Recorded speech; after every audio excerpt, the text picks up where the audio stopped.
பெண்களுக்கு ஒன்னமாயிரம் மூக்குத்தி இருக்கா, கம்மல் இருக்கா, நீ விட்ட புருஷன் இருக்கான்னு கேட்டிருப்ப.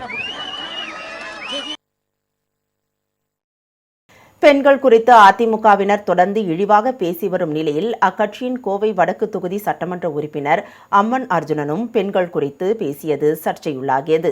அதிமுக முன்னாள் அமைச்சர் சி.வி. சண்முகம் உங்கள் கனவை சொல்லுங்கள் திட்டத்தை வைத்து நடிகையை இழிவாக பேசியது பொதுமக்களிடையே பெரும் கண்டனத்தை ஏற்படுத்தியிருந்தது. இந்நிலையில் கோவையில் நடைபெற்ற ஆர்ப்பாட்டத்தில் பேசிய வடக்கு தொகுதி சட்டமன்ற உறுப்பினர் அம்மன் அர்ஜுனன் குடும்ப தலைவிகளுக்கு அளிக்கப்படும் நிதியை வைத்து பெண்களை இழிவாக பேசியுள்ளார்.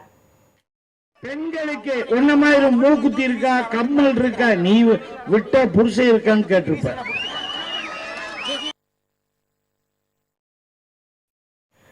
அதிமுகவினர் தொடர்ந்து பெண்களை இழிவாக பேசி வருவது பொதுமக்களிடையே சர்ச்சையை கிளப்பியுள்ள நிலையில் அதிமுகவினருக்கு எதிரான கண்டனங்கள் வலுத்து வருகின்றன.